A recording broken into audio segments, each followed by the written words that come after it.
السلام الحمدللہ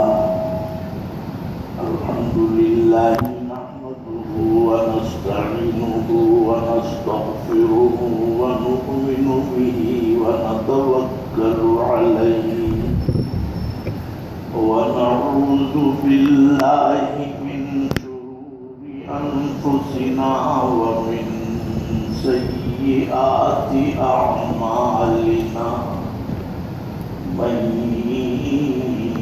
يهده الله فلا مضل له ومن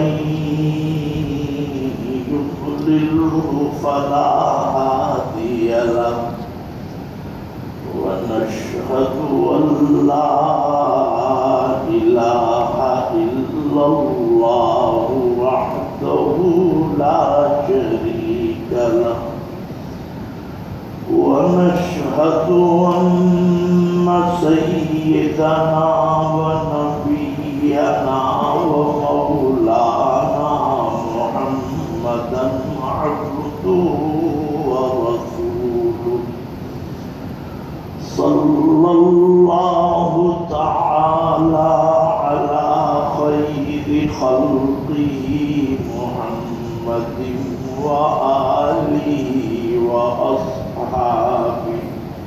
وأصحابه أجمعين أما بعد فأعوذ بالله من الشيطان الرجيم بسم الله الرحمن الرحيم قل لئن اجتمعت الإنس والجن على أن يأتوا بمثل هذا القرآن لا يأتون بمثله ولو كان بعضهم لبعض ظهيرا صدق الله مولانا العظيم وصدق رسوله النبي الكريم ونحن على ذلك من الشاهدين والشاكرين والحمد لله رب العالمين. بزرگان محترم اور برادران عزیز اور میری اسلامی مائیں بہنیں اور بچیاں، اللہ کا لاکھ لاکھ شکر ہے کہ آج رمضان المبارک کی آخری اور 29ویں شب ہے، رات ہے، اور دہلی سے جو میرے والد محترم کا سلسلہ شروع ہوا تھا تراویح میں قرآن کریم پڑھانے کا، تو وہ خود فرماتے تھے کہ صرف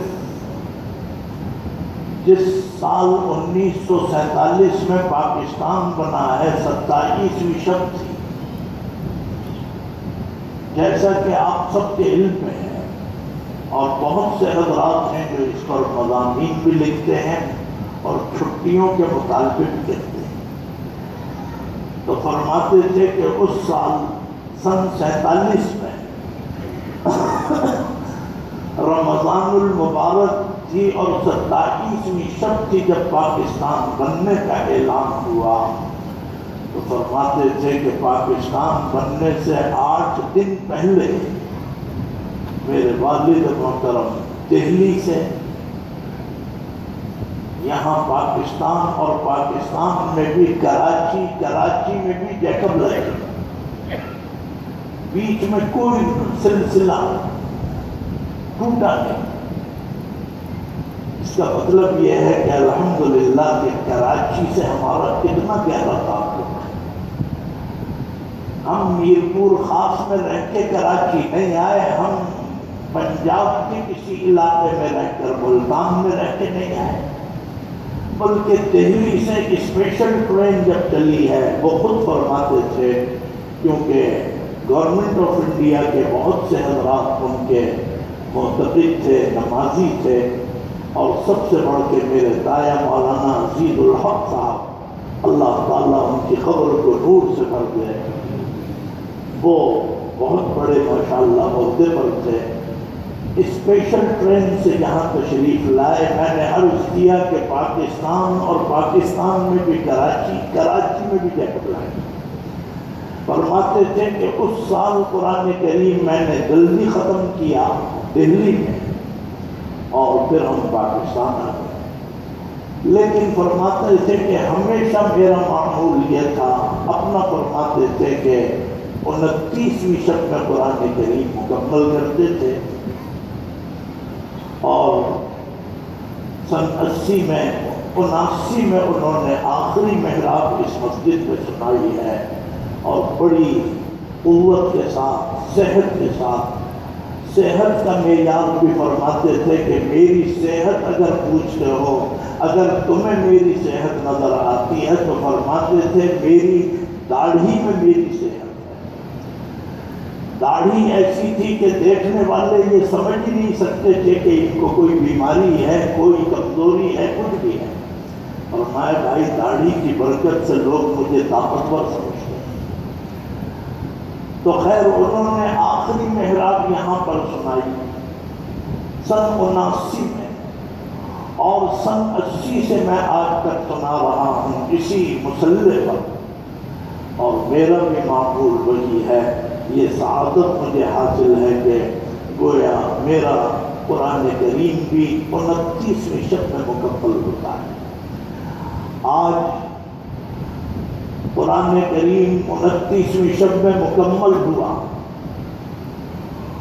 اور یوں سمجھیے کہ جیسے تمام تر توجہ، یہ میں اپنے ذوق سے کہہ رہا ہوں کہ پڑھ کے نہیں آیا، اور تعصب سے نہیں کہہ رہا، کسی کے نیچا دکھانے کے لیے نہیں کہہ رہا۔ وہ جیسے مشہور ہے کہ نابینا جب ہوتا ہے، نابینا مادرزاد ہو یا آباد میں ہو، تو فرمایا کہ نابینا کی صلاحیتیں بڑھ جاتی ہیں، اس لیے کہ ہماری طرف ان کی نگاہیں جو ہیں وہ اصل میں گناہ آلود نہیں ہوتی۔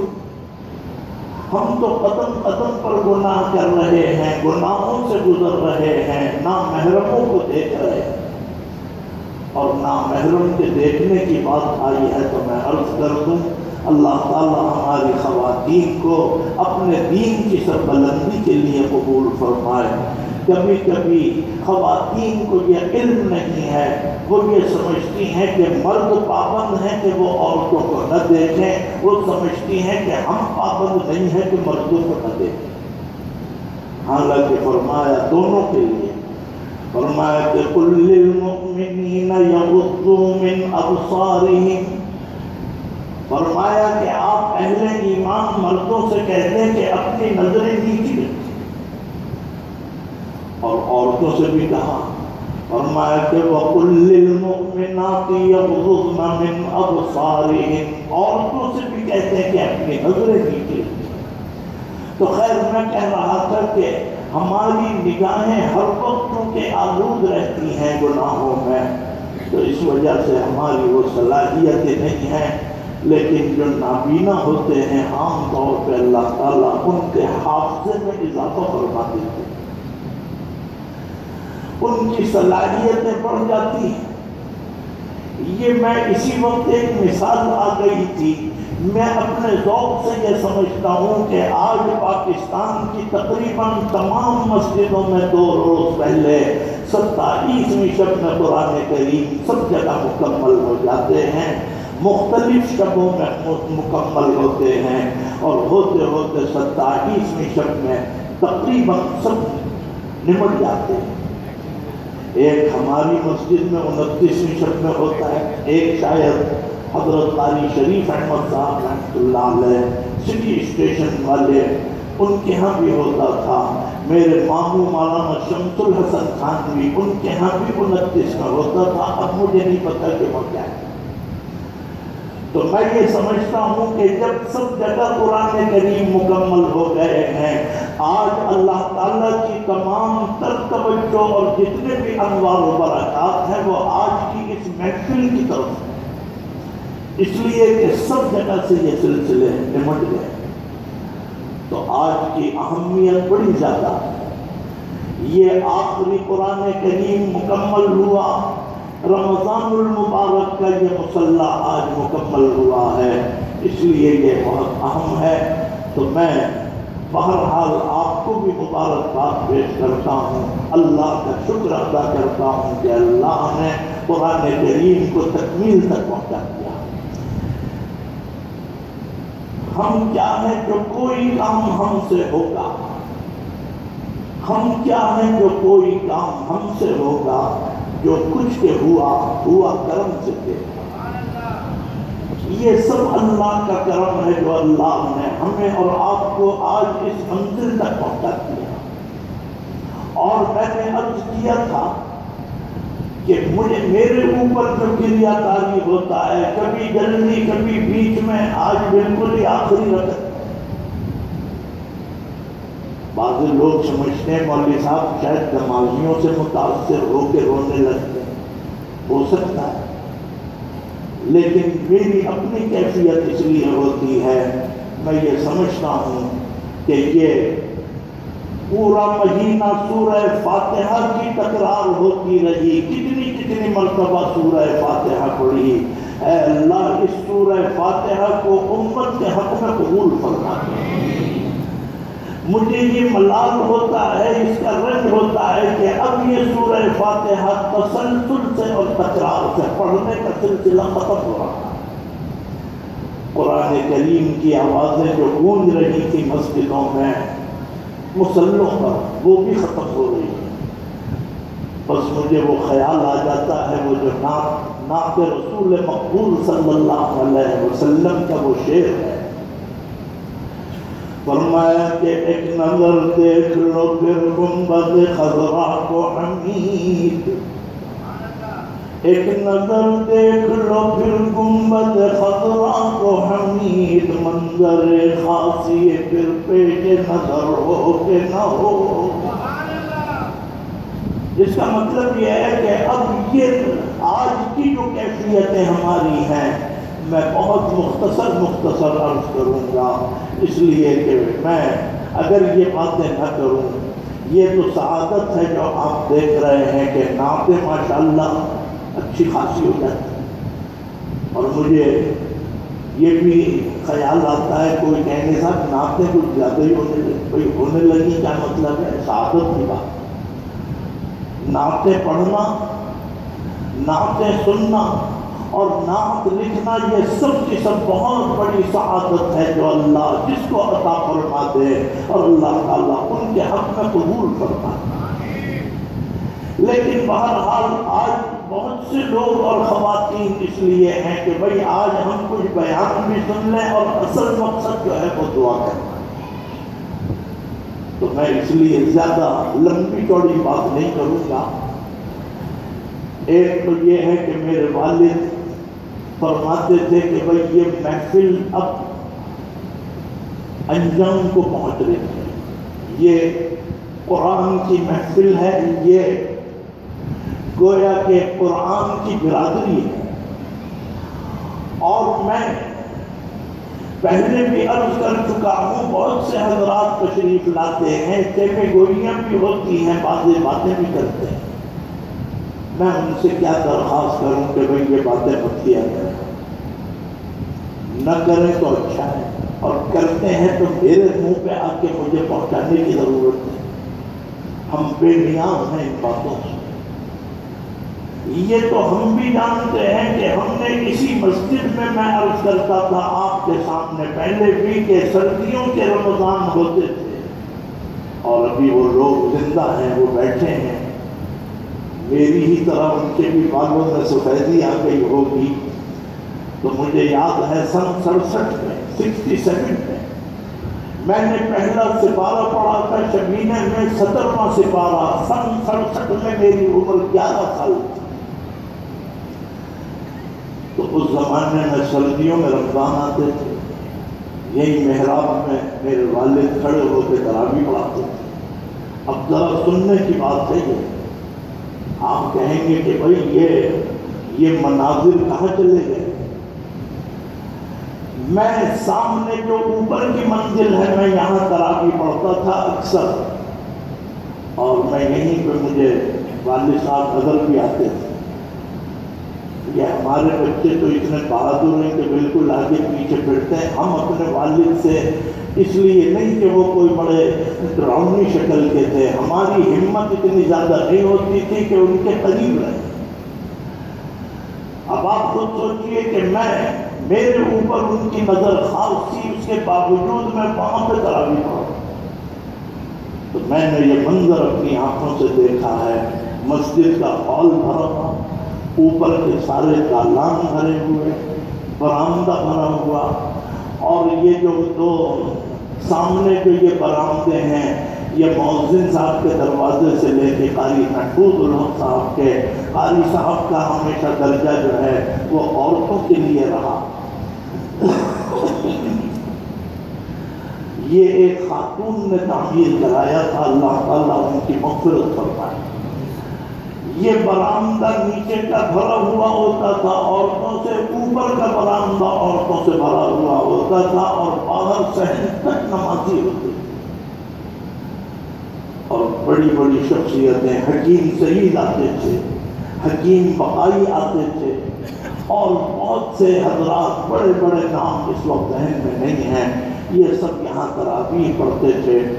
اتنا مجمع یہاں پر تراویح میں ہوتا تھا، اتنا امن اور سکون کا زمانہ تھا، لوگ دور دراز سے آتے تھے، ہر زبان بولنے والے، ہر مسلک والے۔ ہر مسلک سے مراد یہ کہ مسلک حنفی تھے۔ اب آپ اندازہ لگائیں، اب اگر آج وہ سلسلہ کم ہوتے ہوتے ہو گیا، اتنا ہو گیا، تو میں اس بات کو بلا وجہ ہضم کر لوں کہ صاحب آپ ہی نے یہ کر دیا، آپ نے وہ کر دیا۔ ہمیں ان باتوں کی پرواہ نہیں۔ میں نے تو پلٹ کے بھی نہیں دیکھا کہ بھئی کتنی صفحے بنتی ہے، کتنی نہیں بنتی۔ بڑے بڑے حالات آ گئے، کیسی کیسی خونریزیاں اس کراچی میں ہوئیں، کیسی کیسی آگ لگی، مسلمانوں کو ایک دوسرے نے ان کو مارا، اور یہ سب حالات ہوئے ہیں۔ بہرحال پچھلے 30-35 سال سے جو حالات مسلسل چلے آ رہے ہیں، اس کا بھی یہ اثر ہے کہ یہاں پر تعداد متاثر ہوئی ہے، مسجدیں بہت ماشاءاللہ بن گئی ہیں، اور پھر بہت سی چیزیں ہیں۔ میرا مطلب یہ ہے کہ یہ کوئی بہت بڑا کلمہ خیر نہیں ہے کہ مجھے سنایا جائے کہ جی اب تو لوگ کم ہو گئے، کوئی کم ہو گئے تو میں کیا کروں، اور بڑھ گئے تھے تو مجھے کیا دے رہے تھے۔ خیر، میرا مطلب یہ ہے کہ ہم ان باتوں کی پرواہ نہیں کرتے۔ جو تشریف لاتے ہیں ہمارے لیے باعث نجات ہیں، ان کے قدموں میں ہماری نجات ہے، اور جو نہیں آ سکے وہ کوئی مجبوریاں ہوں گی۔ ظاہر ہے کہ علاقے دور ہو گئے، مسافتیں بڑھ گئی۔ تو میں یہ عرض کر رہا تھا کہ جتنے حضرات بھی، جتنی خواتین بھی آئیں، یہ ایک برادری تھی۔ ہمارے والد فرماتے تھے، قرآن کی برادری فرماتے تھے کہ بھئی آج مکمل ہو گیا قرآن، کل تو اگر چاند ہو گیا تو پھر سلسلہ ہی ختم، اور نہیں ہوا تو آپ کیا سمجھ رہے ہیں، یہ اتنا ہی بڑا مجمع آئے گا کل تراویح تو ہوگی۔ اگر چاند نہیں ہوا کل تو تراویح ہوگی، لیکن اتنے لوگ جو پابندی سے آتے رہے، جن کا مکمل ہو گئے، علاقے کے چند لوگ ہوں گے جو آ جائیں گے، یہ بیچارے معتکفین پڑھ لیں۔ تو اب آپ بتائیے کہ یہ محفل اب کہاں ملنے والی ہے؟ تو میرے والد وہ شعر پڑھا کرتے تھے، سب کو یاد ہے، فرمایا کہ امیر جمع ہے احباب کرتے دل جلو، امیر جمع ہے احباب کرتے دل جلو، التفات دل دوست ہے، ابھی سب وہاں بیٹھے ہیں، ایک دوسرے سے جو گلے شکوے کرنے ہیں وہ کر لیں، اور ایک جملہ فرماتے تھے کہ بھائی کسی کا دل دکھا ہو، اگر مجھ سے دکھا ہو تو میں معافی چاہتا ہوں، آپ سے کسی کو تکلیف ہوئی ہے تو آپ ان سے معافی مانگ لیں، لیکن اصل چیز یہ ہے کہ جو بھی کچھ ہے اسے دنیا ہی تک رکھیں، آخرت کے لیے نہ رکھیں۔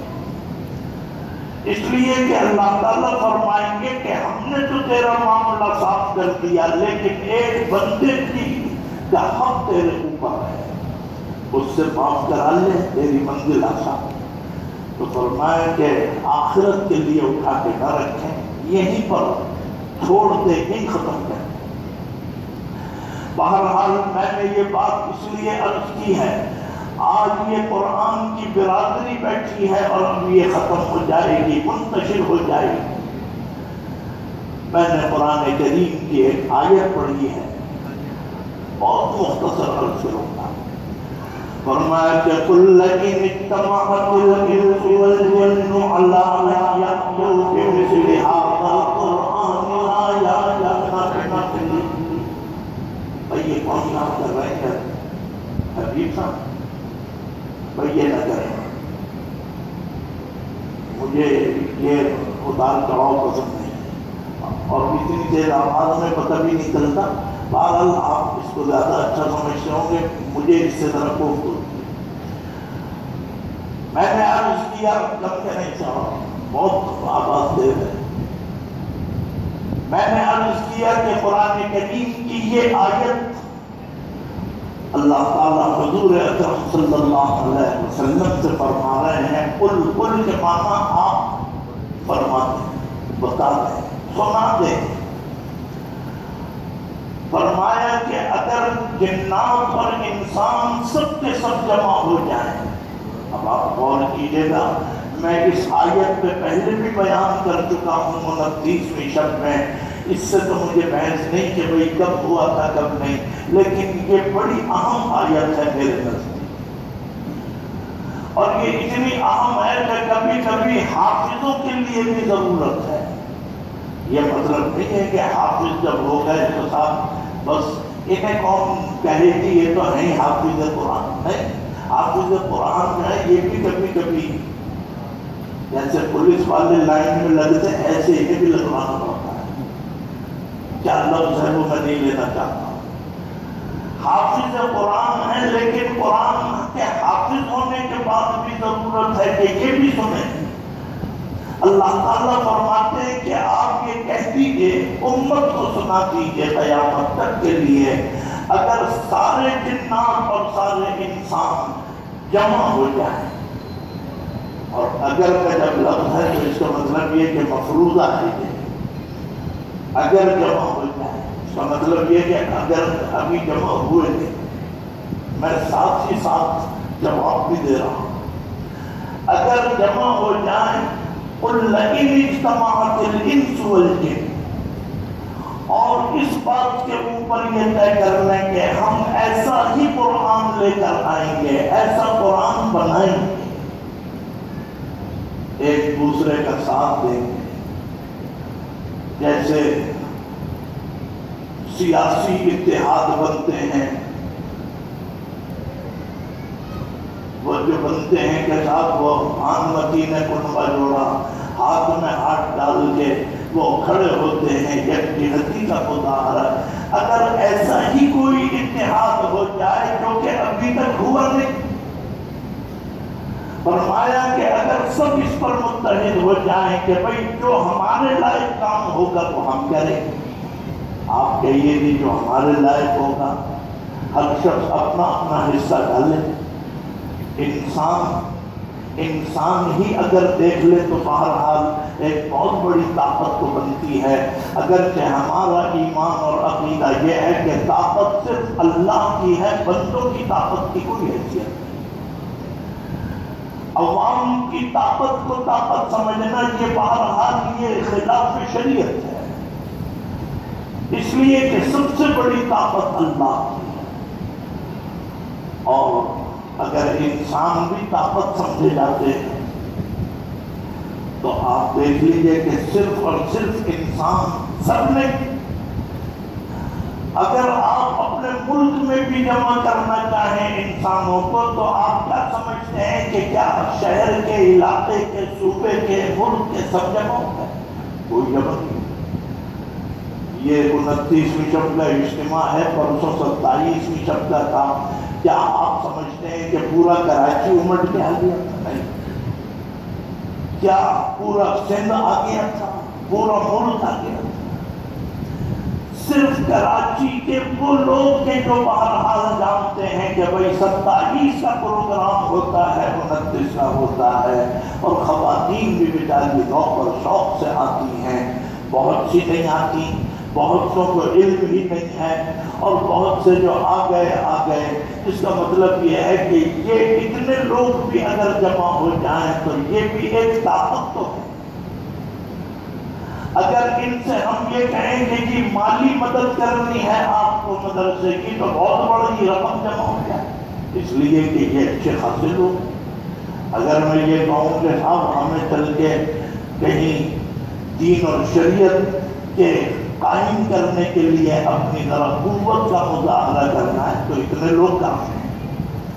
اگرچہ میں یہ کروں گا نہیں، ہم جاتا ہی، لیکن میں یہ بتا رہا ہوں کہ اللہ تعالیٰ نے یہ نہیں فرمایا کہ کراچی کے کچھ انسان اور کچھ جنات یا راولپنڈی کے یا کہیں اور نہیں، بلکہ فرمایا کہ کل کائنات. فرمایا اگر سارے جنات، سارے انسان، اور جنات کی کتنی بڑی طاقت ہوتی ہے آپ کو بھی علم ہے. جن ایک ایسی مخلوق ہے جو نظر نہیں آتی اور بڑی طاقت رکھتی ہے. فرمایا کہ اگر یہ سب جمع ہو جائیں اور یہ آپس میں ایک دوسرے سے کہیں کہ ہم آپ کے کام آئیں گے، آپ ہمارا ساتھ دیجیے، کس بات پر؟ پوائنٹ یہ ہے کہ ہم ایسا قرآن لے کے آئیں، ایسا قرآن بنائیں. تو آپ ویسے ہی، میں سمجھانے کے لیے یہ نام لے رہا ہوں، مجھے معاف کیجیے گا، ایسی بابرکت محفل میں نام تو نہیں لینا چاہیے.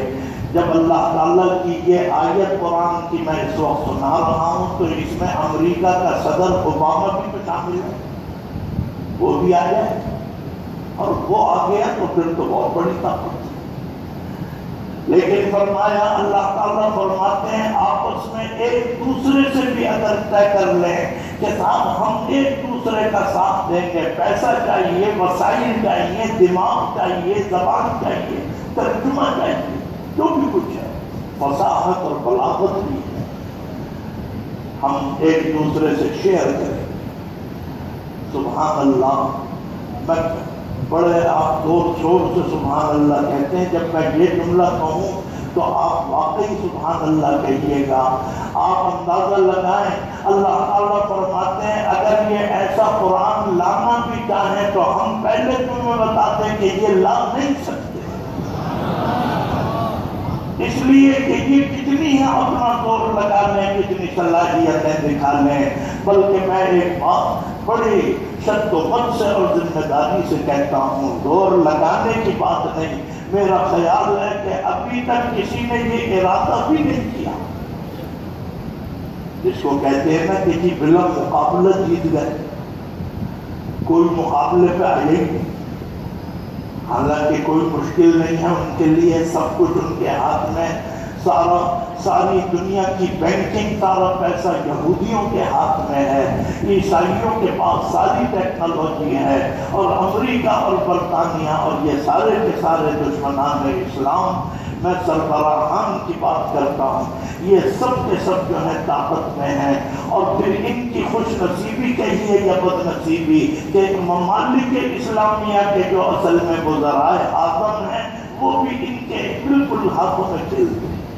پاکستان سمجھ، لیکن آج تک یہ خبر کسی نے نہیں دی ہے کہ صاحب یہ اس آیت کے خلاف کام ہو رہا ہے، ہو ہی نہیں سکتا. فرمایا کہ قُلْ لَئِنِ اجْتَمَعَتِ الْإِنسُ وَالْجِنُّ عَلَىٰ أَن يَأْتُوا بِمِثْلِ هَٰذَا الْقُرْآنِ لَا يَأْتُونَ بِمِثْلِهِ وَلَوْ كَانَ بَعْضُهُمْ لِبَعْضٍ ظَهِيرًا. بس اگر آپ سمجھ گئے اس آیت کا ترجمہ اب آپ مجھے بتائیے، یہ اتنا عظیم الشان کلام میں انگریزی تعلیم کی پوری حمایت کرتا ہوں، بلکہ میں یہ بتا دیا کرتا ہوں ساتھیوں کو، شاید بہتوں کو علم نہ ہو، ہم تو انگریزی تعلیم خود بھی حاصل کر کے آئے۔ میں نے کراچی یونیورسٹی سے 78 میں BA فائنل کیا اور میں MA بھی کر دیتا، لیکن میرے والد کا انتقال ہو گیا تو میں MA نہیں کر سکا، اور اس کا مجھے کوئی ملال نہیں ہے، کوئی غم نہیں کہ جی ہائے میں MA کیوں نہیں کر سکا، اس لیے کہ یہ جو ہے یہ کوئی بہت بڑا اعزاز نہیں ہے، لیکن پھر بھی ہم احترام کرتے ہیں جتنے بھی عصری علوم ہے، تعلیم ہے، اسکول کالج کی، بہرحال اس کی بھی ہم حوصلہ افزائی کرتے ہیں۔ لیکن میں یہ کہنا چاہتا ہوں کہ اصل میں ہم اگر غور کریں تو پتہ چلتا ہے کہ یہ تعلیم جو قرآن کی تعلیم ہے، جس کو آج مسلمانوں نے اپنے رویے سے یہ ظاہر کیا ہوا ہے کہ اس کی بظاہر کوئی اہمیت نہیں ہے، یہ خانہ پوری ہے۔ آپ اندازہ لگائیے کہ یہ قرآن، اس کا وزن کتنا ہے؟ اس کا وزن، یہ تو تاج کمپنی کے صحیفے رکھے ہیں، قرآن لکھے ہوئے رکھے، 10 قرآن اٹھا کے آپ ادھر سے ادھر لے جائیے، کوئی آئے گا وہ 15 اٹھا لے گا، کوئی 20 اٹھا لے گا، تو آپ کہیں گے کہ ان میں تو کوئی وزن ہی نہیں ہے، ان میں اتنا کوئی ویٹ نہیں ہے، یہ تو بڑے ہلکے ہیں۔ لیکن آئیے قرآن کریم کی اصل حقیقت اور شکل اگر دیکھنی ہے، حدیث میں آتا ہے، فرمایا کہ جب سرکار تو عالم صلی اللہ علیہ وسلم پر پورا قرآن نہیں بلکہ قرآن کا کچھ حصہ نازل ہوتا تھا، اگر آپ اونٹ جیسے مخلوق پہ سوار ہیں تو اونٹ بھی اس کے بوجھ سے بیٹھ جاتا تھا۔ اونٹ کو بٹھا کے تو دکھائیے ذرا، ایسی لات مارے گا کہ آپ بھی لیٹ جائیں گے، وہ نہیں بیٹھے گا۔ اللہ تعالیٰ محفوظ رکھے آپ سب۔ اونٹ جیسی مخلوق اتنی طاقتور، اور اللہ میاں نے تو اونٹ کا ذکر بھی ایسے کیا ہے، فرمایا کہ افلا ينظرون الى الابل کیف خلقت، ذرا دیکھیے تو اونٹ کو کیسا بنایا ہے۔ اللہ تعالیٰ خود فرما رہے ہیں دیکھیے یہ میں نے بنایا، اس کو دیکھیے، غور کیجیے اس کو۔ فرمایا کہ افلا ينظرون الى الابل کیف خلقت وَإِلَى السَّمَاءِ كَيْفَ رُفِعَتْ وَإِلَى الْجِبَالِ كَيْفَ نُصِبَتْ وَإِلَى الْأَرْضِ كَيْفَ سُطِحَتْ، زمین کو دیکھو، آسمان کو دیکھو، پہاڑوں کو دیکھو، اور اس میں اونٹ کا بھی ذکر کرو۔ لیکن فرمایا کہ اگر آپ اونٹ میں سوار ہیں اور اسی وقت اللہ کا کلام نازل ہونا شروع ہو گیا تو فرمایا کہ اونٹ بھی اس کے وزن سے بیٹھ جاتا تھا، اور بہت بڑی طاقت تھی، اللہ نے بڑی طاقت آپ کو عطا فرمائی۔ لیکن آپ نے آپ کی طاقت کا اندازہ یہ ہے، وہ کلام اس کی چند آیتیں بھی اترے تو اونٹ جیسا رہا، اونٹ جیسا جانور بھی بیٹھ جاتا تھا، اتنا طاقتور جانور، قوی ہیکل جانور۔ اب اگر آپ دیکھیں تو اللہ تعالیٰ نے کیسا گویا اس کا گویا اظہار فرمایا ہے، کیسے اس پر بھی آپ سبحان اللہ کہیے تاکہ آپ کے درجے بڑھے، مجھے اس سے کوئی حاصل نہیں ہوگا۔ کیا مطلب؟ دیکھیے قرآن کریم کو اللہ تعالیٰ فرماتے ہیں یہ قرآن جو ہے میں نے اپنی مخلوقات پہ پیش کیا، فرمایا کہ اِنَّا عَرَضْنَا الْأَمَانَةَ، یہ قرآن جو امانت ہے، امانت سے مراد قرآن ہی ہے۔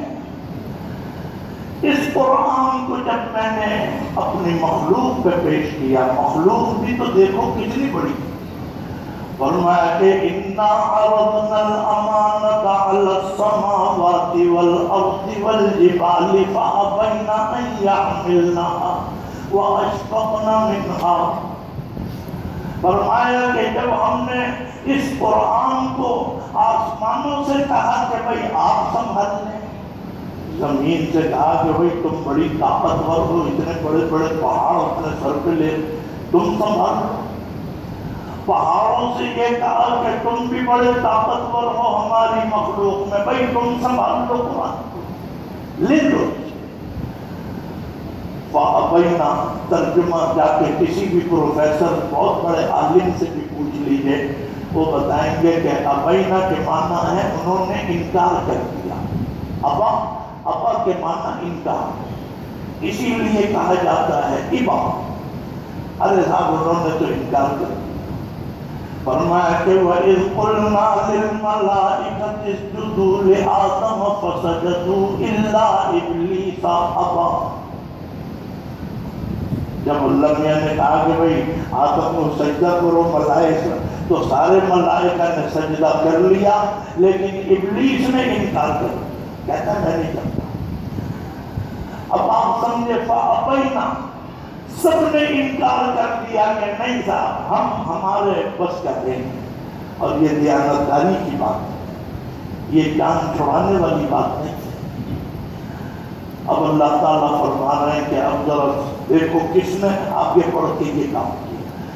فرمایا کہ اِنَّا عَرَضْنَا الْأَمَانَةَ عَلَى السَّمَاوَاتِ وَالْأَرْضِ وَالْجِبَالِ فَأَبَيْنَ أَن يَحْمِلْنَهَا وَأَشْفَقْنَ مِنْهَا وَحَمَلَهَا الْإِنسَانُ، اللہ نے جب سب کو پیش کیا انکار کر دیا انہوں نے، تو ایک ہستی آگے بڑھی، انہوں نے کہا یہ مجھے دے دے، اور یہ ہے محمد عربی صلی اللہ علیہ وسلم۔ فرمایا کہ انہوں نے قرآن کریم لے لیا، انہوں نے کہا کہ مجھے دے دے، میں اس کو سنبھالوں گا۔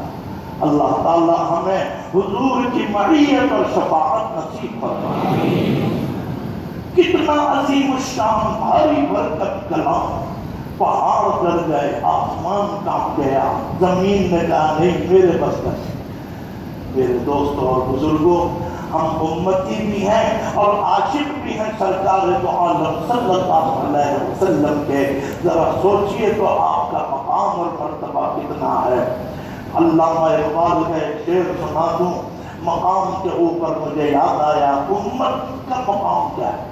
فرمایا کہ سبق پھر پڑھ صداقت کا، عدالت کا، شجاعت کا، سبق پھر پڑھ صداقت کا، عدالت کا، شجاعت کا، لیا جائے گا تجھ سے کام دنیا کی امامت کا۔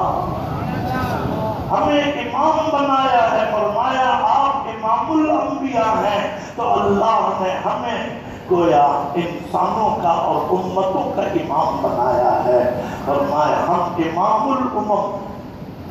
میرے دوستوں اور بزرگوں، یہ قرآن کریم کا مقام ہے۔ چیلنج آپ کو میں نے بتا دیا کہ ابھی تک کوئی مقابلے پر نہیں آیا، ساری حرکتیں کر رہے ہیں، لیکن یہ کسی نے بھی نہیں کہا کہ چلو جی اب اس پروجیکٹ پہ کام کرو۔ اللہ تعالیٰ نے ہمیں تسلی دے دی، اللہ تعالیٰ کو کوئی ان چیزوں کی حاجت نہیں ہے۔ اللہ نے ہمیں بتا دیا اے مسلمانوں، اول تو تم دلچسپی لیتے نہیں ہو اللہ کے کلام کو پڑھنے اور سمجھنے کے لیے، لیکن اگر آج تمہیں کسی عالم نے یہ سنا دی، یہ آیت تم نے دیکھ لی، تو دیکھو تم اطمینان رکھو، ایسا قرآن جو ہے سارے انسان اور جنات بھی اگر جمع ہو تو نہیں لا سکتے، یہ تمہارے لیے بھی خوشخبری ہے۔ اور تم یہ سمجھ لو کہ یہ قرآن جو ہے کتنا بھاری بھرکم، کتنا اہم کلام ہے۔ میرے دوستوں اور بزرگوں، ذرا سی سوچ بدلنے کی ضرورت ہے۔ خواجہ صاحب کا شعر ہے، فرمایا کہ میں اب سمجھا کہ دنیا کچھ نہیں، دنیا میرا دل ہے۔ میں اب سمجھا کہ دنیا کچھ نہیں، دنیا میرا دل ہے، بدل جانے سے اس کے رنگ ہر ایک چیز کا بدلا۔ آپ سائنس پڑھائیں، ٹیکنالوجی پڑھائیں، ڈاکٹر بنائیں، انجینئر بنائیں، سب کچھ بنائیں، تاجر بنائیں، لیکن آپ اپنے بچوں کو قرآن کریم پڑھا دیں، اس لیے کہ اس قرآن کا مقام تو دیکھو، دنیا کے سارے علوم ایسے ہیں، اگر چاہیں تو ان کو ختم کر دیا جائے، چاہیں تو ان کو اور زیادہ بہتر انداز میں پیش کر دیا جائے۔ کتابیں چھپتی ہیں اور کیسی کیسی کتابیں، فوٹو اسٹیٹ مشینیں ہیں، سب کچھ ہیں، لیکن فرمایا کہ اس جیسا قرآن آج تک کوئی بنا نہیں سکا۔ آپ ذرا اس پر تو غور کیجئے کہ یہ کیسا عظیم الشان کلام ہے۔ جیسے اللہ کی کوئی مثیل اللہ کا نہیں ہے، ظاہر ہے لا مثل اللہ، اللہ کا کوئی مثل نہیں ہے، اسی طرح قرآن کریم کا بھی کوئی مثل نہیں ہے۔ آپ ایسے کلام کو سن کے بیٹھے ہیں، پورا عشرہ گزر گیا، بچوں نے، طلبہ نے قرآن کریم پڑھا، آپ ذرا صرف اس آیت پہ غور کرتے رہیے کہ یہ آیت ہمیں بتا رہی ہے اتنی بڑی سعادت مل گئی، اتنا اہم کلام ہمارے سامنے ہے، ہمارے گھروں میں رکھا ہوا ہے، یہ سب کچھ ہو رہا ہے۔ میرے دوستوں اور بزرگوں، بس اس کلام کی عظمت اس آیت کے ذریعے سے پیدا کر لیجئے۔ قرآن تو بھرا پڑا ہے، اپنی مثال آپ ہے، لیکن یہ ہے کہ یہ آیت یہ بتا رہی ہے کہ اس اللہ نے فرما دیا کہ اس جیسا قرآن، اور ایک جگہ لکھا ہے کہ اچھا 10 آیتیں لے آؤ پورا قرآن میں، وہاں بھی فرمایا کہ نہیں لا سکتے، قُلْ فَأْتُوا بِعَشْرِ سُوَرٍ مِثْلِهِ، اور ایک جگہ فرمایا کہ وَإِن كُنتُمْ فِي رَيْبٍ مِّمَّا أَنزَلْنَا عَلَىٰ عَبْدِنَا فَأْتُوا بِسُورَةٍ مِثْلِهِ، فرمایا ایک سورت لے آؤ۔ تو میرے دوستوں اور بزرگوں، ایسا کلام اللہ نے آپ کو دیا ہے، اور یہ بہت بڑی نعمت ہے۔ دنیا ختم ہو جائے گی لیکن یہ کلام ختم نہیں ہوگا، بلکہ حدیث میں آتا ہے جب طلوع الشمس من مغربها، جب قیامت کے قریب سورج طلوع کرے گا مغرب سے، گویا کہ اپنی جھلک دکھائے گا، تو توبہ کے دروازے بند ہو جائیں گے۔ اب قرآن کریم کھولو گے، یہی قرآن کریم، ہم تو ہوں گے نہیں، جو بھی ہوں گے، اب یہ قرآن کھولو گے تو صاف بالکل سادے صفحے نظر آئیں گے، آیات قرآنیہ غائب ہو چکی ہیں، کیونکہ حدیث میں آتا ہے کہ اللہ تعالیٰ قرآن کریم کو بھی آسمانوں پر اٹھا لے۔ اب آپ اندازہ لگائیں کہ اس کلام کی اہمیت اگر آج ہمیں سمجھ میں آ جائے، یاد رکھیے اس کا درجہ اور مرتبہ کبھی کم نہ ہونے دیں، آپ اس میں کمی نہ ہونے دیں۔ بس یہ اصل میں آج کا پیغام ہے، یہ اتنا عظیم الشان کلام ہے، یہی وجہ ہے کہ غلطیاں بھی آتی ہیں، یہ ہمارے بس میں نہیں۔ اور میں بس یہ کہہ کے میں اپنی بات ختم کروں گا کہ میں جتنی بھی میری محرابیں ہو گئی، 46ویں محراب ہے، 40 پر یہ جو آج مکمل ہوئی، میری غلطیاں آتی ہیں شروع سے، اور بقول کسی کے یہ باسی چیزیں موروثی ہیں، بھائی ہمارے والد کی بھی آتی تھی، میری بھی آتی ہے، تو اس کا مطلب یہ کہ 1 2 3 حضرات اگر ہوں جن کی نہ آتی ہوں، ٹھیک ہے، یہ اللہ کا معاملہ ہے۔ حضرت قاری فتح محمد صاحب رحمۃ اللہ علیہ، میں نے ان کو سنا تو نہیں، ہاں دیکھا ہے، یہاں مسجد میں بھی سامنے جو دروازہ ہے جہاں سے لوگ آتے ہیں، یہاں کونے میں آ کے جمعے کے دن بیٹھ جاتے تھے، میرے والد کا بات سنتے، اور ان سے مدینے میں ریاض الجنہ میں بھی ایک دفعہ زیارت ہوئی، لیکن میں نے ان کا قرآن نہیں سنا۔ بہت سے لوگ ہیں جو ان کا قرآن سنے۔ میں یہ عرض کر رہا ہوں، اب چونکہ خزاں کا دور ہے، میں اب قرآن کریم اس لیے یاد نہیں کروں گا کہ بھئی لوگ چاہتے ہیں غلطی نہ آئے، بھئی لوگ چاہتے ہیں کہ لوگوں کے چاہنے پر تو بڑا مسئلہ ہو جاتا ہے، لوگ تو پتہ نہیں کیا کیا چاہیں گے، لیکن یہ کوئی ہمارے لیے کوئی چیلنج نہیں ہے۔ غلطیاں آتی ہیں، کم بھی ہوتی ہیں، زیادہ بھی ہوتی ہیں۔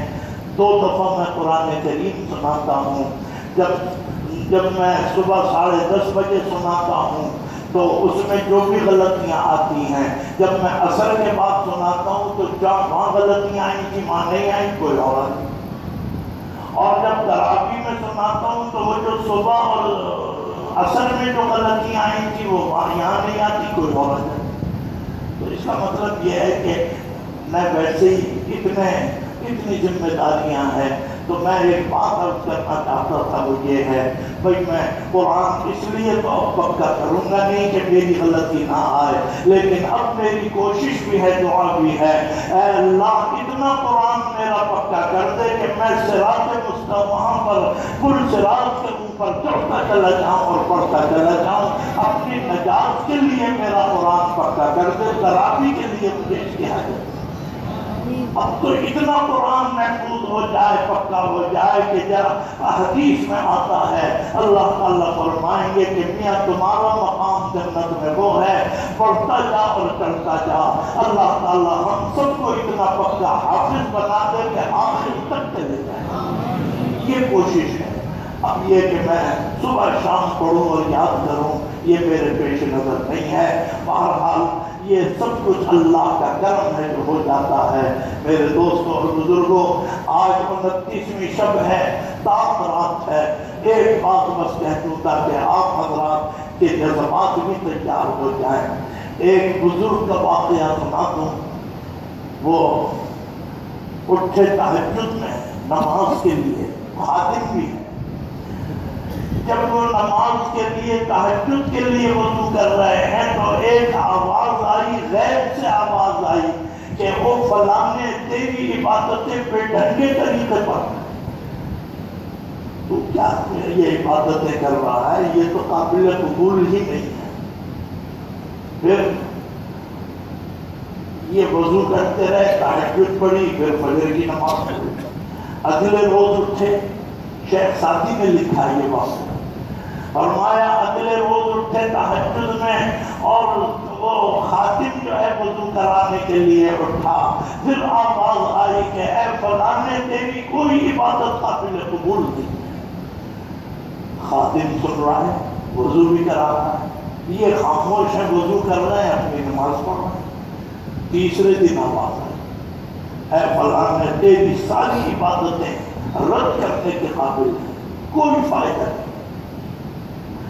آج خاتم نے یہ کہہ دیا کہ حضور ایک آواز 3 دن سے 3 راتوں سے میں سن رہا ہوں، آج تیسری رات سے میں سن رہا ہوں، آپ بھی سن رہے ہیں؟ فرمایا ہاں بھائی میں بھی سن رہا ہوں۔ لوگ اگر سن رہے ہیں تو کوئی جواب تو دیجیے، کوئی فیصلہ تو کریں۔ اس خادم نے یہ کہا کہ آپ فیصلہ کریں یا نہ کریں، میں صرف آپ سے یہ کہوں گا کہ بھئی آپ نے اتنی محنت، 30 سال سے آپ تہجد پڑھ رہے تھے، لیکن آج یہ نتیجہ آیا ہے کہ تیری ساری عبادتیں بے ڈھنگی ہیں۔ میں حضرت آپ سے میں عرض کروں گا بھئی فجر کی نماز فرض ہے، فجر میں اٹھ جائیے، یہ تہجد کا سلسلہ تو چھوڑیں، یہ تو قبول ہی نہیں ہے۔ آواز تو میں بھی سن رہا ہوں۔ خاتم نے مشورہ دیا کہ اب آپ سوئیں، آرام کریں، اپنی صحت کا خیال رکھیں۔ بس انہوں نے اپنے خاتم سے ایک بات کہی، کیا کہا؟ فرمایا کہ توانی ازاں دل پہ برداشت، میرے والد کو اللہ تعالیٰ ان کی قبر کو نور سے بھر دے، یہ باتیں ان کی یاد رہ گئی تو میں پیش کر رہا ہوں۔ فرمایا کہ توانی ازاں دل پہ برداشت، توانی ازاں دل پہ برداشت، کہ دانی کے پہ اونچرا ساختن۔ آج حضرت نے جواب دیا، اپنے خادم سے یہ کہا کہ بھائی تیرا مشورہ تو بے شک مجھے مل گیا، لیکن تو مجھے یہ بتا اگر میں تیرے مشورے پہ عمل کر بھی لوں تو مجھے اتنا تو اور بتا دے کہ یہ 30 سال کی عبادتیں کس دروازے پہ لے جاؤں۔ فرمایا کہ توانی ازاں دل پہ برداشت، کہ دانی کے بے اونچرا سا، اگر اس کے سوا بھی کوئی دروازہ ہے تو وہ دروازہ بھی تو مجھے بتا دیں۔ اچھا یہ لکھا ہے واقعات میں، فرمایا کہ اگلے روز جب چوتھی رات آئی تو پھر وہ آواز بدل گئی، اور وہ آواز کیا ہو گئی؟ فرمایا کہ قبولت کرتے ہنر نیستت، قبولت کرتے ہنر نیستت، کہ جزما پناہ دیگر نیستت۔ آواز یہ آئی ہے فلاں نے، ہم نے یہ ارادہ کر لیا تھا فیصلہ دینے کی عبادتیں ہم واپس لوٹا دیں گے، رد کر دیں گے، لیکن اپنے خاتم کے خلاف جو تو نے گفتگو کی اور خاتم کو جو جواب دیا کہ اللہ کے سوا کون سا دروازہ ہے، فرمایا ہم نے تیرے اس جملے کی لاج رکھتے ہوئے ساری عبادتیں قبول کی۔ جب تو یہ جانتا ہے کہ اللہ کے دروازے کے سوا کوئی دروازہ نہیں ہے، بس یہ ادا ہمیں پسند آ گئی، یہ جملے ہمیں پسند آ گئے۔ میرے دوستوں اور بزرگوں، اللہ کی ذات اتنی بڑی ذات ہے کہ الفاظ اور جملوں کے اوپر بھی فیصلے بدل دیتی ہے۔ بہرحال آج ہم یہاں آئے ہیں، یہی شعر سننے کے لیے آئے ہیں کہ ہم جب عبادت کریں، ہم جب دعا مانگیں تو اللہ تعالیٰ ہمیں کام میں آواز آئے یا نہ آئے، لیکن اے اللہ ہمیں یہ شعر ضرور سنواتے ہیں۔ فرمایا کہ قبولت کرتے ہنر نیستت، قبولت کرتے ہنر نیستت، کہ جسمہ پناہ دیگر نیستت۔ آج ہم اور آپ یہاں جمع ہوئے ہیں، کوئی دروازہ نہیں ہے، کوئی شب نہیں ہے، کوئی آسرا نہیں ہے، ہم یہاں آئے ہیں، پھر ایک مرتبہ اپنے جذبات سامنے رکھیں گے۔ میرے دوستوں اور بزرگوں، حضور اکرم صلی اللہ علیہ وسلم کی ایک بات 27ویں شب میں رہ گئی تھی، بس وہ ایک چل چلاؤ کی ایک وہ ہوتا ہے، ماحول ہوتا ہے۔ حضور اکرم صلی اللہ علیہ وسلم نے فرمایا رغم انفہ، رغم انفہ، رغم انفہ، 3 مرتبہ رغم انفہ، رغم ارغمل الشیطان پڑھتے ہیں نا جمرات، رغم انفہ، فرمایا خاک آلود ہو ناک اس کی، خاک آلود ہو ناک اس کی، خاک آلود ہو ناک اس کی۔ صحابہ ڈر گئے، سہن گئے، یا رسول اللہ آپ نے ایسی بات فرمائی، میں اس کے لیے فرمائی۔ حضور اکرم صلی اللہ علیہ وسلم منبر کے اوپر چڑھ رہے ہیں، منبر رسول پہ پہلے پہ قدم رکھا تو فرمایا رغم انفہ، دوسری سیڑھی پہ رکھا تو رغم انفہ، اور تیسری پہ بھی کہا رغم انفہ۔ صحابہ کو تو پریشانی ہوگی، کیا فیصلہ ہونے والا ہے؟ یا رسول اللہ یہ جملہ تو بڑا سخت ہے جو زبان نبوت سے نکلا ہے، یہ تو فرمائے کون ہے، کس قوم کے ساتھ ہے؟ اب سنیے، فرمایا کہ لیلۃ القدر اگر تمہیں مل جائے تو 10 راتوں میں کی ایک رات ہے، آج تو 29ویں شب ہے، اب تو کوئی کل تو شب آنے والی نہیں ہے۔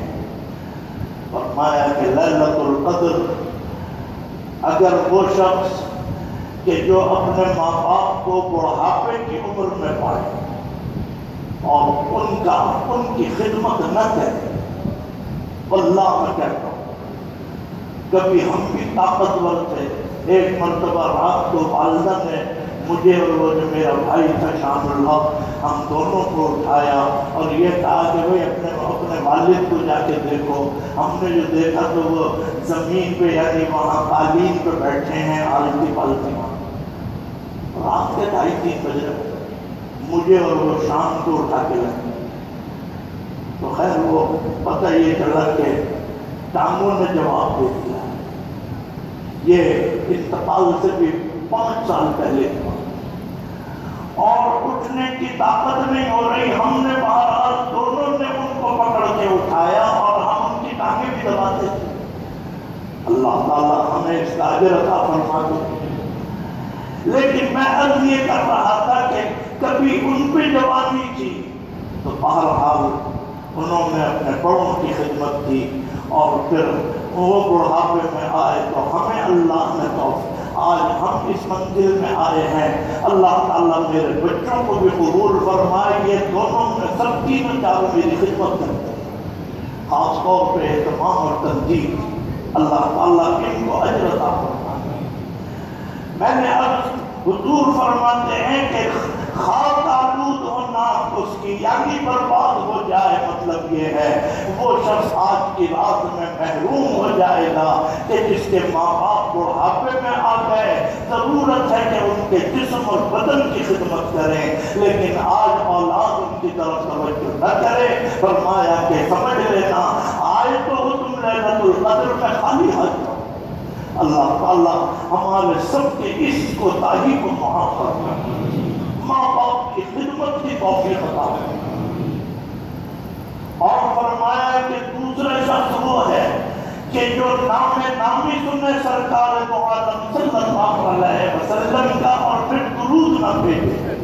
اللہم صلی علی سیدنا و مولانا محمد وعلا علی سیدنا و مولانا محمد مبارک وسلم. فرمایا کہ آج کی رات میں محروم ہے. الحمدللہ ہم میں کوئی ایسا نہیں ہے، ہم اس پر شکر ادا کرتے ہیں. ہماری تو یہ حالت ہے اور ہونی چاہیے. فرمایا کہ نکل جائے دم تیرے قدموں کے نیچے، نکل جائے دم تیرے قدموں کے نیچے، یہی دل کی حسرت یہی آرزو ہے. اے اللہ جب دنیا سے بلاوا آئے تو کلمہ طیبہ بھی ہو اور سرکار دو عالم صلی اللہ علیہ وسلم پر درود شریف بھی پڑھتے ہوئے ایسی موت عطا فرمائے. ہمارا یہ تو الحمدللہ ہم اس میں شامل نہیں ہیں، اور اللہ کسی کو یہ سزا بھی نہ دے.